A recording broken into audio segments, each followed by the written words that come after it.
Esse podcast faz parte da FIO. Siga @FIO Podcasts e conheça a rede ativista de vozes.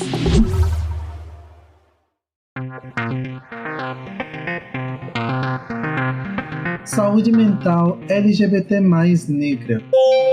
O feminismo não me enxerga, diz a ativista PCD trans. Marco Pigossi fala sobre vida no armário. Quinta-feira, 6 de outubro de 2022. Olá, eu sou Zé Henrique e este é mais um Bom Dia Bicha. Levanta, viada, vamos assim! O seu podcast diário de notícias sobre as comunidades LGBTQIAP+. 6 e ônibus. Deu no IG Queer. Saúde mental LGBT+ negra. A importância da interseccionalidade. Publicado em 1º de outubro de 2022 por Rafael Nascimento. A pandemia da Covid-19 deixou todo mundo em alerta sobre um assunto que antes era pouco debatido: a saúde mental. Com o isolamento social e as incertezas que pairavam sobre o vírus, a população mundial sentiu o peso dessas pressões de forma significativa, o que afetou a saúde mental de forma coletiva. A Associação Brasileira de Psiquiatria, ABP, apontou que 59% de seus associados perceberam um aumento de até 25% nas consultas em 2020, primeiro ano de pandemia, e 82,9% perceberam o agravamento dos sintomas em pacientes que ainda estão em tratamento. Com essa urgência em manter a saúde mental equilibrada, surgem inúmeras questões que estão conectadas com os debates contemporâneos, como o combate ao racismo, à LGBTfobia, ao machismo e à xenofobia, que são causadores do adoecimento mental. De acordo com a psicóloga Ivani Francisco de Oliveira, que atua na gestão do Conselho Federal de Psicologia, CFP, em Brasília, e já foi presidente do Conselho Regional de Psicologia, CRP, de São Paulo, o mérito de estarmos discutindo essas pautas hoje em dia, tanto na dimensão da subjetividade das pessoas negras quanto LGBTQIAP+, não é dos profissionais de saúde, mas sim dos movimentos organizados. Temos um histórico de saúde, tanto na medicina, psiquiatria e psicologia, que atrelava o pecado à doença mental. Algumas existências, como de pessoas trans e travestis, eram negadas e ainda são hoje em dia, sob a ótica religiosa. Contudo, a reivindicação e força dos movimentos, quando eles começam a até produzir críticas e tensionamentos dentro da academia, conseguimos produzir um movimento que busca sair de um lugar androcêntrico, etnocêntrico e cis-heteronormativo, afirma a profissional. Por muito tempo, o conhecimento no campo da psicologia foi baseado em pensadores brancos e europeus que desenvolveram suas teses de análise a partir de um sujeito universal, também branco e europeu, o que não leva em consideração questões muito específicas de cada contexto histórico e cultural que um ser humano é atravessado. O psicólogo e mestrando Daniel Amâncio aponta a importância de não se falar em psicologia, mas sim em psicologias. Existem outras filosofias que podem ser levadas em considerações na hora da prática na clínica, como as de pensadores africanos e brasileiros. Temos dialogado muito sobre a importância de descolonizar a psicologia, uma vez que ela ainda é um espaço embranquecido, acessado por uma elite de classe média brasileira, forjada por uma outra elite patriarcal europeia, completamente fundada por homens brancos. Defende o profissional. Amâncio também chama a atenção para a importância da interseccionalidade no trabalho da clínica psicológica. Quando pensamos em saúde mental, o trabalho fica muito diferente se não considerarmos esses marcadores sociais, racial e de diversidade sexual. É aí que entra a interseccionalidade, que é o lugar onde é possível abordar as questões de gênero, sexualidade, orientação sexual e raça, afirma.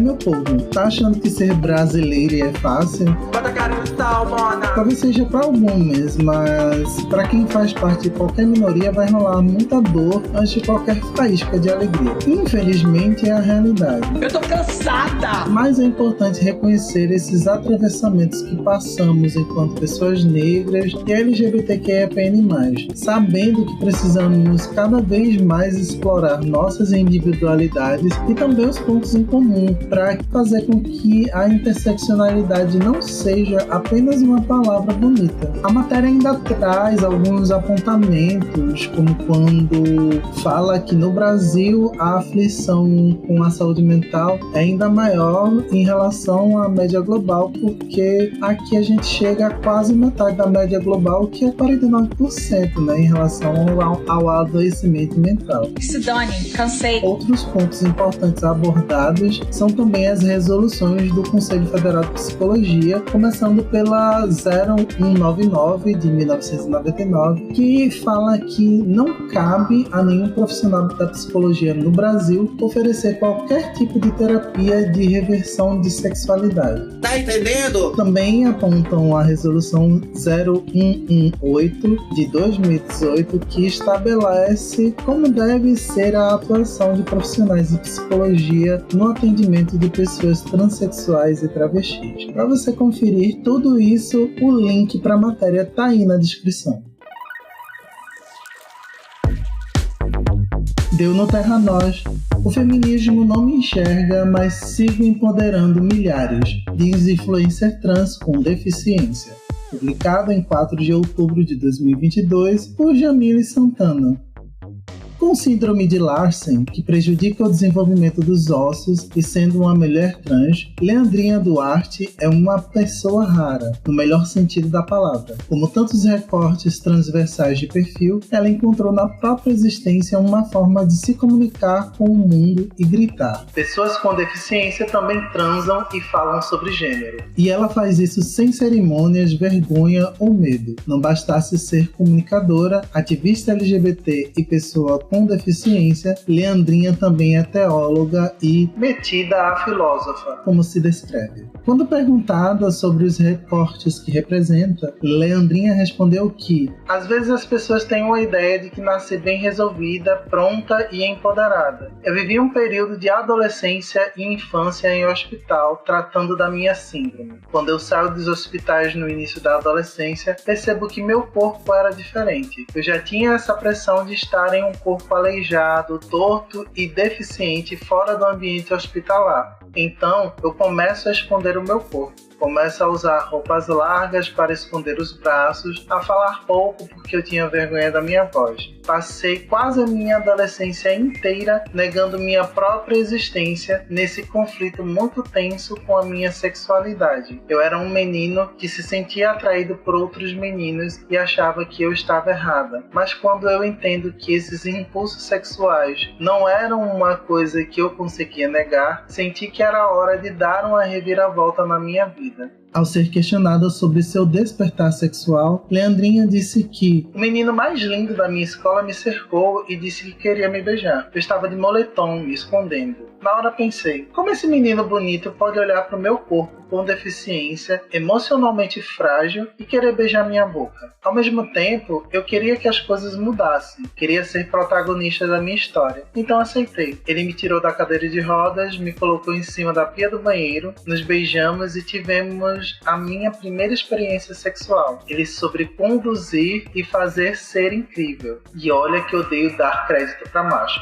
Então, com a experiência positiva, eu começo a entender minha deficiência e me expressar, ter desprendimento sexual de forma natural. Ela prosseguiu falando sobre identidade de gênero. Quando começou a aflorar a minha sexualidade, eu entendi que não cabia mais em mim uma identidade masculina. Eu sentia a falta de algo que me contemplasse 100%. Eu já era um corpo empoderado que descobria sobre sexualidade, mas entendi que estava no ser mulher a minha plenitude. Talvez muitas mulheres cisgêneras não desejam ser mulheres num país como o nosso, mas para mim fazia muito sentido. Então sou uma mulher trans, sempre tive o apoio da minha família. Nasci com muita sorte e privilégio para poder pautar o assunto nas redes sociais, por exemplo.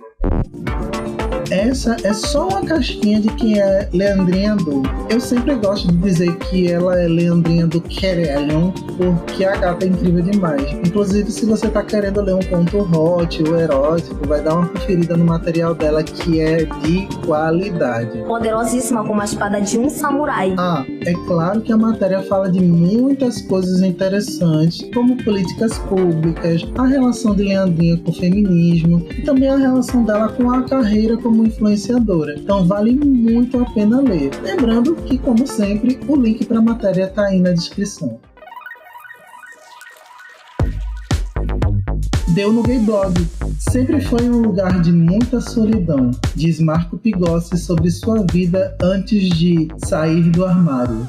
Publicado em 5 de outubro de 2022 por David Pazzato.